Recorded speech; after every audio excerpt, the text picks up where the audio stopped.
կամ հոգողի հատված,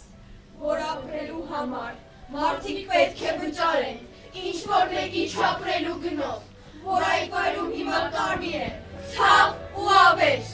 2020 թվականի սեպտեմբերի 27-ի առավոտյան թշնամու կողմից սանձազերծված պատերազմը կրտսեր Սերժանտ Հովհաննիսյանը դիմավորել է հենց սկզբից։ Նա Մարտկոցի կազմում գործել է որպես 4-րդ հրանոթի հրամանատար, կրակ է բացել պլանային նշանակետերի վրա, դրսևորելով մասնագիտական բարձր պատրաստվածություն, վճռականություն և քաջություն։ Կրտսեր Սերժանտ Ալբերտը կարողացել է հմտորեն ղեկավարել հաշվարկի գործողությունները, ինչի արդյունքում թշնամուն պատճառել է մեծածավալ կորուստներ։ Ալբերտ Հովհաննիսյանի մարտական ուղու մասին պատմեց հրամանատարը։ Ես ցանկանամ ընթերցել Ալբերտ Հովհաննիսյանի մարտական ուղին։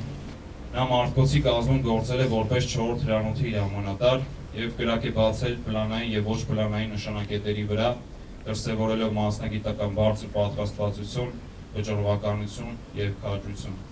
վարելով ակտիվ մարտական գործողություններ Մարտկոցի հետ միասին սեպտեմբերի 27-ից կեսօրից հետո հարկադրված կուրսավարել է պահեստային կրակային դիրքերի շրջան, Քույջակ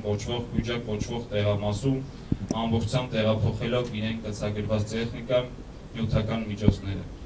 Պահեստային կրակային դիրքում ևս կրտսեր Սերժանտ Հովհաննիսյանը ժամանակին և ճիշտ կատարել է հրամանատարների կողմից առաջադրված խնդիրները,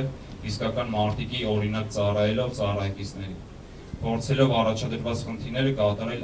առաջինը, վերցնելով նախաձեռնությունը իր ձեռքերում։ Կրտսեր Սերժանտ Հովհաննիսյանը որպես կրտսեր հրամանատար կարողացել է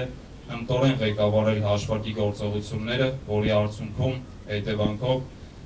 թշնամուն պատճառել է մեծածավալ կորուստներ։ Ընդհանուր առմամբ կրտսեր Սերժանտ Հովհաննիսյանի ղեկավարած հաշվարկը կատարել է 3 օրվա ընթացքում 300-ից 350 կրակոց,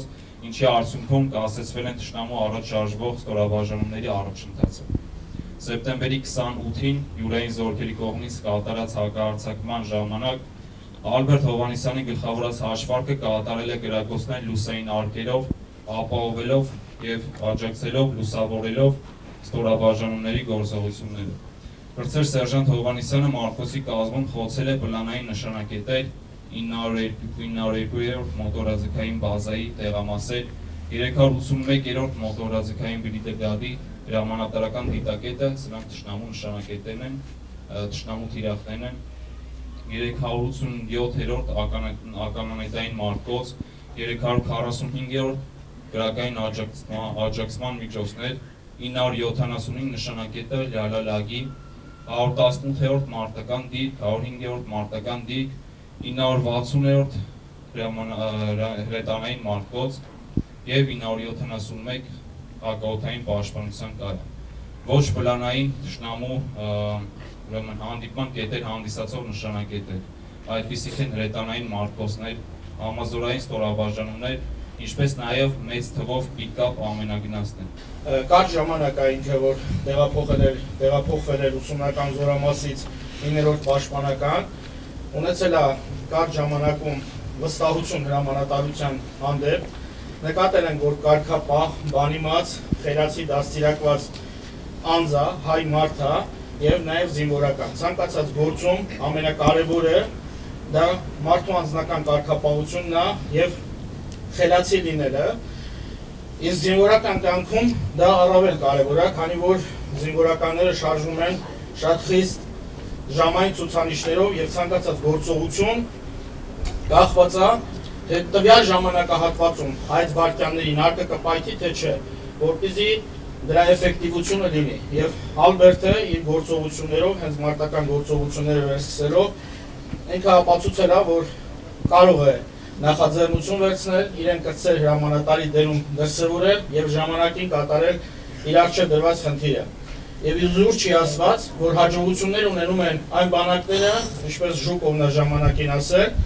որտեղ ասում է հրամանները բանակը ղեկավարում ենք ես և սերժանտները, այսինքն ամենավերևում կանգնած հրամանատարը և ամենավերջում հրամանը փոխանցող վերջին օղակը, և դա մեր սերժանտներն են, որ օրինակը հանդիսացել է մեր Ալբերտը։ Ես այսօր համոզված եմ, որ ինքը երկնակամարում մեր փայլող աստղերից է և մեր բոլոր նահատակները, որոնց որ փայլը կշարունակի մնա, երբ որ մենք ամեն մեկս պատասխանատվությամբ մեր գործում դա կլինի մշակույթի գործիչ, քաղաքական գործիչ, բժիշկ, եւ ամեն մեկը իր գործը առավել պատասխանատվությամբ վերաբերվի ու կատարի եւ կլինի հայրենասեր, կլինի հայ եւ մեր հայրենիքը կբարգավաճի, ունենանք այն հաջողությունները, այն երազած հայրենիքը, որը համոզված են բոլորիս սրտերում է, որ ունենանք ուժեղ, հզոր Հայաստան։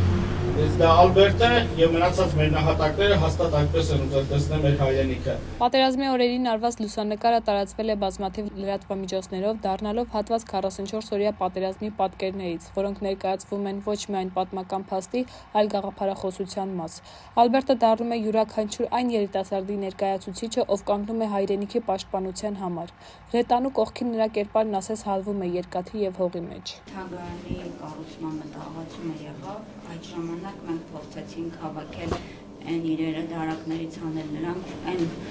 իրերը, որոնք կապված Ալբերտի հետ ու փորձեցինք կուտակել միտեղ մինչև կառուցումը սկսենք։ Այդ ժամանակ միտք ղացավ, որ իր մանկության օրորոցը կան։ Չգիտեմ, շատերը ասենք այդքան տարի անցել, այդ օրորոցը մենք պահել էինք։ Հիմա իրական դժվար է խոսելը, որովհետև այսօրը մեր տանը ուրիշ խնջույք է եղել միշտ, այսօր մի քիչ իմ համար ուղղակի դժվար է, որովհետև այսօր աբիստ, ոնց որ ես եմ իրան ասում,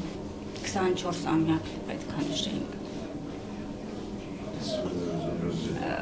Պետք է գրկախառնություններ լիներ, տոնական տորթ լիներ, ու իր ժպիտը, բայց այսօր այստեղ ենք։ Դրա համար հիմա իր հուշերի հետ կապված փորձել ենք ամենանկյուն հարմարացնել, որ ուղղակի պատերի մեջ չմնան, մի անգամ ևս այսօր ասել եմ այդ նախադասությունը, փորձել ենք կյանքի կոչել ու շատերը գուցե այդքան է չհասկանան, բայց մանկության հետ կապված հուշերը ուրիշ են։ Ես 20 թվականից այս կողմ երբևիցե շնորհակալություն բառը չեմ ասել, միայն եռապլուրում եմ ասել շնորհակալություն տղեկին,